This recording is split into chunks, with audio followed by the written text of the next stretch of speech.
വേണമെങ്കിൽ ഒരു വാർത്ത വന്ന് കേട്ടോളൂ. എന്ത് വാർത്ത? ഒരു കൗതുക വാർത്ത. 5 തവണ മാധ്യമങ്ങൾ വി.ഡി. സതീശനെ കണ്ടു. പക്ഷേ ഇത്തരം ഈ വിഷയത്തിൽ ഒരു വാക്ക് പോലും പറയാൻ മുഖ്യമന്ത്രി തയ്യാറായില്ല എന്നത് ഏറ്റവും പ്രധാനപ്പെട്ട ഒന്നാണ്. കാര്യങ്ങളൊക്കെ ചുരുക്കി അങ്ങോട്ട് പറയാം. എപ്പോഴാണ് പറയേണ്ടതെന്ന് തീരുമാനിക്കാനുള്ള അവകാശമെങ്കിലും ദേവി എനിക്ക്.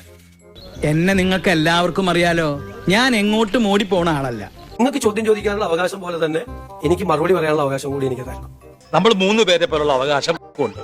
12 പ്രാവശ്യം ചോദ്യം ചോദിച്ചിട്ട് പോയില്ല. 12 പ്രാവശ്യം. എനിക്ക് നിന്റെ ചോദ്യത്തിന്റെ അർത്ഥം മനസ്സിലായില്ല. നിങ്ങൾക്ക് അദ്ദേഹത്തിന്റെ അടുത്തേക്ക് പോലും പോകാൻ പറ്റില്ലായിരുന്നല്ലോ. അന്നേ അങ്ങേര് കുറച്ച് ഓവറായിരുന്നു. ഞാൻ അങ്ങനെ ആകണമെന്നാണ് നിങ്ങൾ പറയുന്നത്? അങ്ങനെയല്ല. എങ്ങനെയല്ല? കേന്ദ്ര ഏജൻസി രജിസ്റ്റർ ചെയ്ത കേസാണ്. അന്വേഷണത്തിന്റെ ഭാഗമായിട്ടാണ് അവർ നടപടികൾ സ്വീകരിക്കുന്നത്. സംസ്ഥാന ഗവൺമെന്റ് ഇതിന്റെ അകത്ത് എന്ത് റോളാണ്? ആഭ്യന്തരമന്ത്രിയെ പ്രത്യേകമായി അഭിനന്ദിക്കുകയാണ്. അങ്ങനെ ഒരു റെയ്ഡ് നടക്കുന്ന വിവരം ഗവൺമെന്റിനോ പോലീസിനോ അറിയില്ലാതിരുന്നിട്ട് അദ്ദേഹം പോലീസിനെ വിട്ട അദ്ദേഹമാണ്. നിന്റെ ഇതുവരെയുള്ള പ്രവർത്തനങ്ങളിൽ ഞാൻ സംതൃപ്തനാണ്. ഒരു കേസ് അന്വേഷണത്തിന്റെ ഭാഗമായിട്ട് വരുന്ന ആളുകളെ, സ്ത്രീകളുള്ള ആളുകളെ ഒരു സംഘം ക്രിമിനലുകൾ എന്ന് വേണമെങ്കിൽ വിശേഷിപ്പിക്കപ്പെടാവുന്ന ഒരു സംഘം ആക്രമിച്ച കാർ തല്ലിപ്പൊളിക്കുന്നു. അതെന്താ കൊച്ചാപ്പ? നമ്മൾ അലമ്പനാണെന്ന് പറഞ്ഞാൽ ഞാൻ ഈ സർക്കാർ വന്നതിന് ശേഷമുള്ള രണ്ടാമത്തെ തമാശയാണിത്.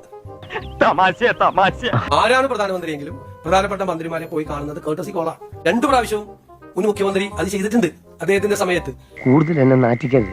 ഞാൻ ആദ്യമായിട്ടാണ് നരേന്ദ്രമോദിയെ നേരിൽ കാണുന്നത്.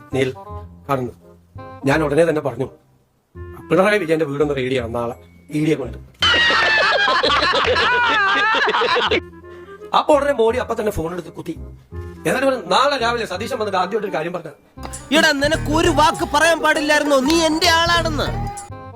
നാളെ രാവിലെ കംപ്ലീറ്റ് സ്ഥലത്ത് റെഡി ചെയ്യണം.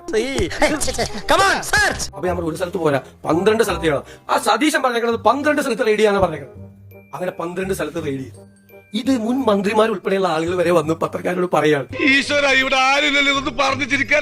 പണ്ടേ ഈ കമ്മ്യൂണിസ്റ്റുകാരെ കുറിച്ച് ഒരു പരാതിയുണ്ട്, ബലം പിടുത്തം കൂടുതലാണ്, സ്റ്റിഫ് ആണെന്ന്. അതൊക്കെ കഴിഞ്ഞ അവര് തമാശ പറയാൻ തുടങ്ങിയല്ലോ.